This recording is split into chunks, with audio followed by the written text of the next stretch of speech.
And now, Chapter 23 of The Last Boy on Earth, Flight. Her mind was a turmoil of remembrance. Last night, around twilight, they'd all been sitting on Joe's back deck, making plans, eating, and enjoying each other's company. They had the habit of eating every meal together in a semi-formal way. Places were set, water was poured into glasses, and napkins were set down. And no matter how simple the meal, they stopped their work and ate. It seemed like the civilized things to do, and as they ate, Kaylee noticed a form coming from the rim of the forest's edge toward them, loping on all fours. A black bear. She immediately reached for her .45 automatic and withdrew it, switching the safety to the off position. When her two companions saw her actions, they both sent her questioning looks, but she only nodded toward the form that was getting closer by the second. "No, Kaylee, put the gun away," Brady whispered, his mouth still half full of canned ravioli. "What? No way. That's a black bear," she whispered back. "He's a friend," Brady said. She lowered the gun, but didn't put the safety back on. Brady jumped down off the edge of the deck and walked towards the animal. In a moment, the boy and the bear were face to face. They stood that way for many moments while Kaylee and Joe looked on in stunned silence. "What the heck is he doing? I've never seen the like of it." "Oh, I have," said Kaylee, still fingering the trigger of the pistol. "Are they, talking?" asked Joe. "I think so, but I wonder what they'd have to say to each other." The bear raised both paws and placed them on Brady's shoulders, and as he did this, Kaylee raised the pistol and took careful aim, but Joe's hand fell upon her arm and made her lower it. "Look, it's not a threat," he said. And sure enough, Brady had put his hands on the bear's shoulders. Then the bear fell to all fours, turned around, and began loping away back to the forest, while Brady ran back to the porch, a deep look of concern painted on his face. "We have to get ready. We don't have much time," he said firmly. "What is it?" asked Kaylee. "Weredogs. They're almost here." "Did you just speak to that bear?" asked Joe incredulously. "Yeah, his name is Bjorn. He's just learning how to talk, so his words are simple, but he told me enough. A large band of weredogs from the city's almost here. He's been watching them. They've gathered a mile or so away from us in the center of the town. Come on." Brady and Kaylee ran to the life seeker to retrieve their weaponry, but Joe found himself barely able to move, his legs stiff and nearly unresponsive. He found his cane and moved with slow purpose toward the stone house. "We need to protect him," said Brady.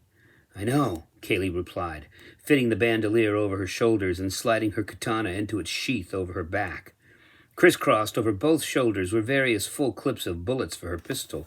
She was a ninja princess, an image of danger and righteous indignation, grim and determined.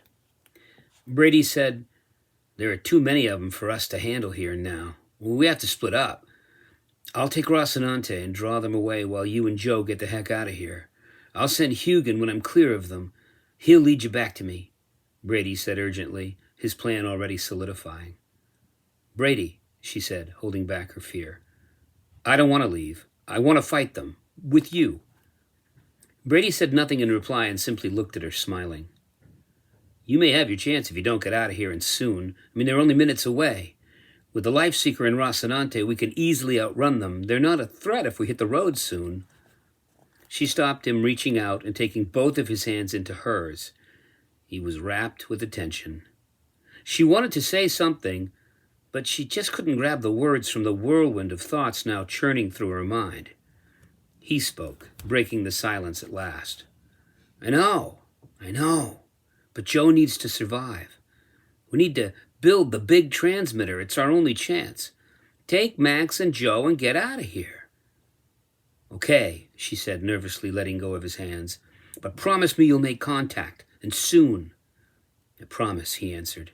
There was no doubt in his voice. They had lingered too long. There, from the edge of the woods, the creatures came, perhaps 30 varied forms of weredogs thrusting towards them. "Get in the life seeker," Brady yelled, but Kaylee was standing by his side, her pistol drawn and aimed. Squeezing her fingers, she let go 3 shots. One of the weredogs in the lead fell in mid-stride to the ground, its tumbling form tripping the weredogs behind it. Brady pulled his sword from behind his back and held it in both hands, legs spread wide in a firm sideways stance. These weren't the same kind of weredogs that he'd faced in the parking lot when they'd attacked Max. These creatures didn't stop their advance when Kaylee shot at them. Brady recognized the lead animal, huge and manlike. He was the only one of the advancing troop that walked upright. Brady was grateful for one thing. They still had no way to hold weapons. They still had the paws of dogs, which meant that their only weapons were claws and teeth. They were almost upon them when, from the side of the deep grass and the unmown hay, the great form of a black bear threw itself at the lead weredog by complete surprise. He slammed at the weredog with both claws and clamped his jaws down upon the shoulders of the animal. It was Bjorn, placing himself in the midst of the field so that the humans might escape. With every motion, Brady could have sworn the bear grew a little bit, as though the fighting caused him to become more massive. "Run," transmitted the bear in thought to Brady. "There are too many." With their leader down, the weredogs ceased their advance. The bear and the dog grappled, their thrashing amidst the tall grass only partially visible, while the troop circled them, waiting to make their next moves upon the outcome of this encounter. Joe came out of the house with a shotgun in one hand and Max in the other. He made his way to the life seeker and opened the door, putting the struggling dog inside. It was all he could do to close the door. Kaylee took careful aim and shot down 3 more of the circled weredogs, felling them where they stood. She backed away to the life seeker, never taking her eyes from the throng watching the bear and dog grapple. In a moment, she was inside, turning the key, putting the life seeker in reverse, and shooting a longing look at the lone form of Brady, who was now on Rocinante, driving in the opposite direction. Reluctantly, she pointed the nose of the vehicle to the west and stepped on the gas, wondering if she would ever see him again. They drove forever, deeper and deeper into the country. She put 20 miles between them and the weredogs, and she was in higher country now. She found a hilltop with an open field and a small barn and parked the life seeker in front of it, wondering what to do next. She hung her head, her chin resting on her chest. She didn't want Joe to see her tears of frustration. "We're supposed to wait until Hugin sees us. He'll fly back to Brady, and then Brady will come to us," she said. Joe was troubled. This last turn of events made him reassess everything he'd ever known to be true. "That bear fought to protect us," he said. "Yes, he did." "Why?" Joe asked. "Brady said they were friends." She glanced at the clock on the dash. It was just past 10 o'clock in the evening.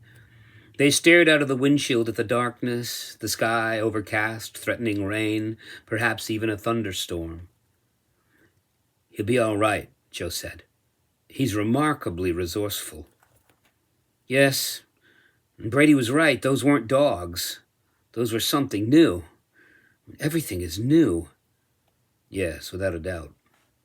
"And we're new, too, in our own way," she continued. "Yes, so it seems. I've been thinking about this for a little while now when I first saw you two. And you know what I think?" "Yes?" He seemed to be looking out into the distance toward the forest edge, perhaps a mile away, but his thoughts were of other times and other places and other people. When he said, "I think that there, at the very edge of the world," and here he pointed to the forest, "magic just sits and waits. It mixes into our ordinary world in 1,000 different ways, always has.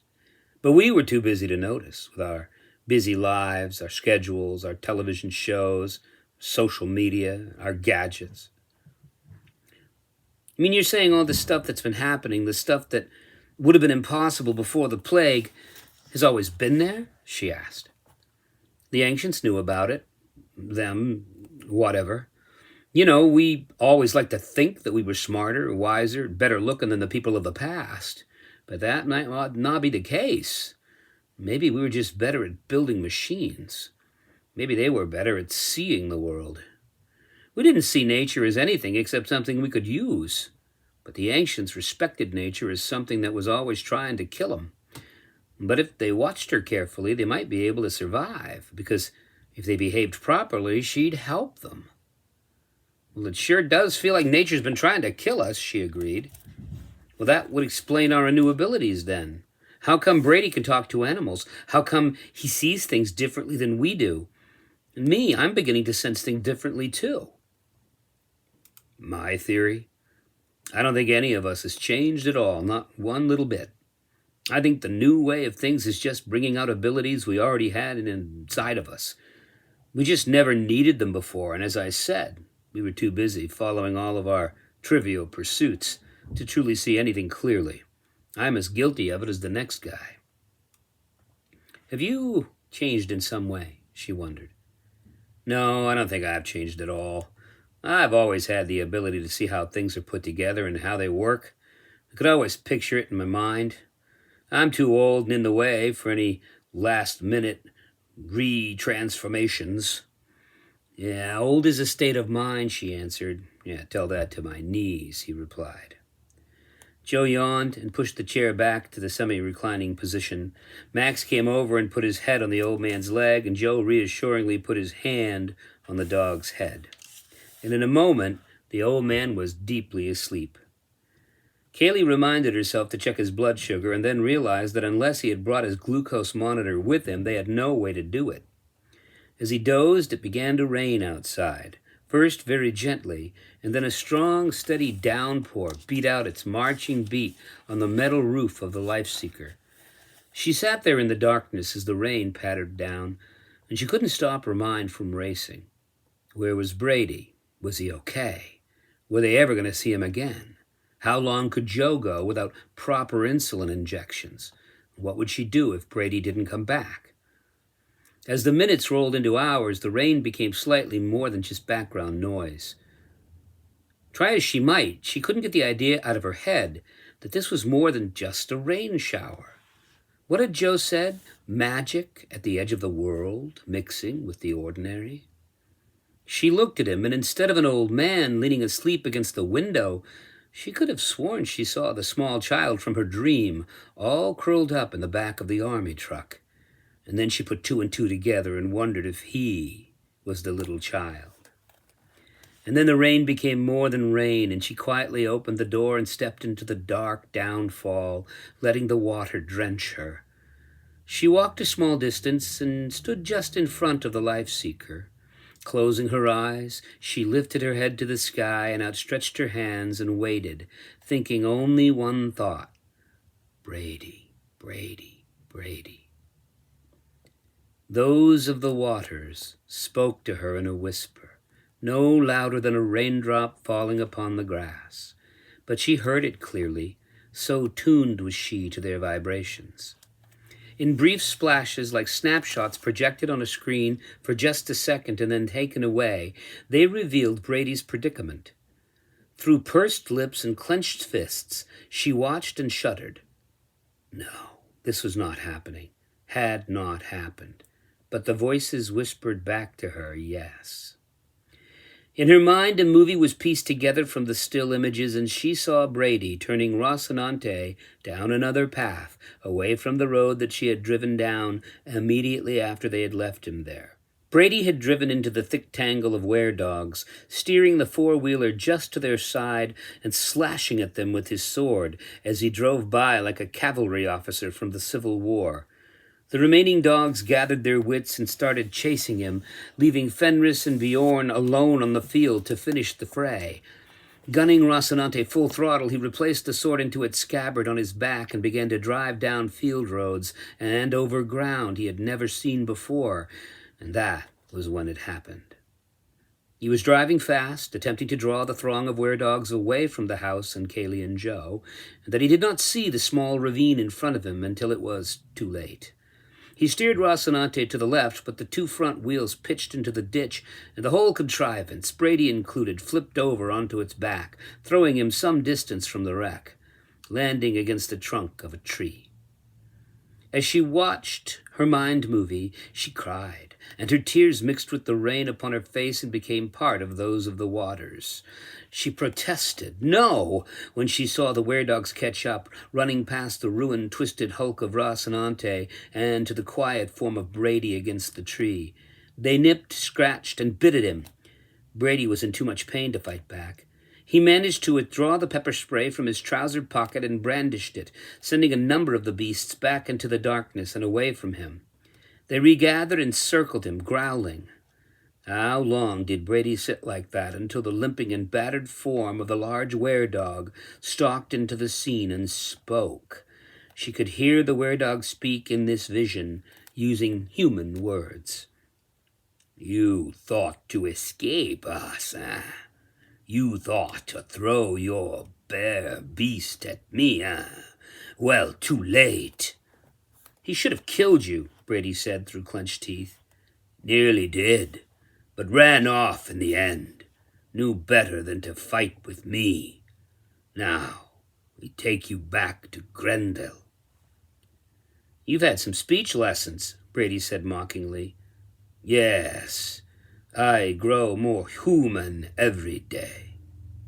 You're a dog. You were born a dog, and you'll die a dog, Brady spat. He was about to withdraw the taser when Fenris shouted orders to the throng of onlooking were-dogs as they once pounced on his prone form, ripping and tearing the weaponry from him, gnawing and pulling on leather and canvas, cotton and plastic, until Brady was a bleeding, nearly naked wreck on the ground, bereft of all weapons. He was shirtless, and only his trousers and black boots remained. Blood streaked down upon him here and there like an insane painter might paint a scene for Halloween.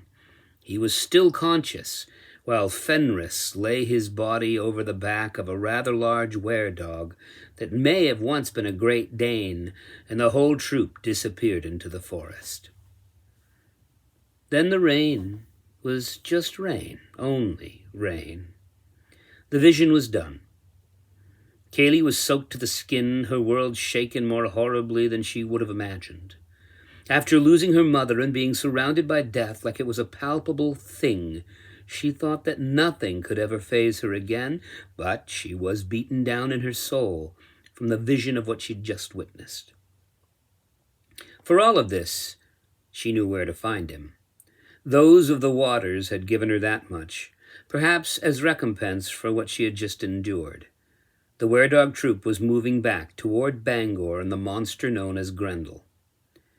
She ran back to the life-seeker and started the engine, Max yapping loudly. Kaylee pressed the accelerator to the floor, pushing the life-seeker's 8 cylinders for all they were worth. In the seat next to her, with a furrowed brow and white knuckles that held onto the armrests with all of his might, sat Joe. They were barreling down the highway with the needle just touching 85 miles an hour. Although she knew there would be animals and barriers, she also knew that what they had just experienced in the last few hours would spell their end if she didn't act quickly. If we die in an accident, we'll never be able to help Brady, Joe commented grimly. With both hands widely gripping the wheel, she didn't even blink or let a second pass before replying, "Time is against us. I don't even want to imagine what they've done to him. He could be dead already." They were halfway back to Bangor with only a vague idea of how they were to discover and rescue Brady Smith from the fell clutches of Grendel, self-proclaimed enemy of humanity. And since she had made her defiant decision that morning, there was no arguing with her. She was adamant. He had little choice but to follow. In his heart, Joe was with her, but he was physically drained and knew that the insulin he had just taken was no longer as effective as it should be. It deteriorated with the heat and the passage of time, like he had. He was so tired. And these two young people were in a fight for their lives, perhaps for the future vitality of an entire species, and he was a tired man who could barely walk or see. And still, from somewhere deep within him, he knew he had a purpose. If the insulin wouldn't keep him alive, perhaps purpose would. He needed to construct a powerful radio transmitter, and he had a plan. "Kaylee," he asked, "how do you plan on finding him?" She said nothing as she let a half-mile pass underneath the tires of the Life Seeker. Then she said, I don't know. I think, and here she wondered if she was crazy now for saying it, but she wondered anyway, I think that the rain showed me. Excuse me? He replied incredulously. But what the hell does that mean? She didn't want to take the time to explain. There was too much else to think of, plan, and carry out, but there was no getting around it. Although he was an engineer and a man of science, he had wanted to believe in Brady when she hadn't. Perhaps he might also believe in her. Since Brady rescued me, I've had some new things happening, and it's all pretty weird. I don't know why or how, but I can use water to see things. See things? He asked. Yeah, sounds pretty stupid, doesn't it? A little, he said. She was surprised. The engineer in him should have been chiding her for this lapse into the supernatural and paranormal. People have been sensitive to water for eons. We're made of water. I mean, I even hired a dowser to help me find my well. A dowser? What the heck's a dowser? She asked. A person who's sensitive to water. They walk along the earth and use their skills to tell you where to dig for a well. Most of the time they're right, too. I went down 200 feet, found a great spring. So, no, I don't think it sounds foolish, he said. You don't? Because I'm going to tell you, I think it does. Well, I don't care. All that matters now is finding Brady, he said. Well, first we need to take care of you. I think I know where we can find some viable insulin. Where? Where else? They have pharmaceuticals stored in the deep basement at the hospital. Some of the cooling there is done with liquid nitrogen tanks. Maybe some vials of insulin are still viable. Joe felt terrible, knowing that with every passing second, that young man could be suffering at the hands of a monster, and her first concern was him, a dying old man. No, we need to find Brady, he said. I don't think so, she muttered resolutely. You need to build a transmitter. You have to survive. Without you, we'll never make contact. You'd both survive. You'd both make a world of it together. She nearly spat out her next words. I don't want to make a world of it together with only Brady. We need all the people, every survivor. We need to make contact. If we make a world, we make it with you. Oh, I'm just an old man God wants dead, he muttered. Tough. God'll have to wait. He's got plenty of company already. I want you to live, right now. And I'd say my game plan is the one we're following. You're better off without me. I'm not doing anything but slowing you down. No, you're the engineer. You can build the transmitter. Don't you get it? Get what? He asked. You're the wizard. Then, choking back an angry tear, her voice wavered as she added, You're our hope. It's my job to protect you. He studied this strong, resolute, and powerful girl. Was there any way of winning an argument with her, so steely-eyed and grim? Brady would agree with me. I'm going to get you some good insulin, somehow, somewhere, and then we'll free him from Grendel. Or died trying, Joe added in a question. She looked over at him and let her foot rise slowly off the pedal, bringing the life-seeker speed down to a more survivable rate. And then she smiled a smile made to smash walls and break down doors. End of chapter.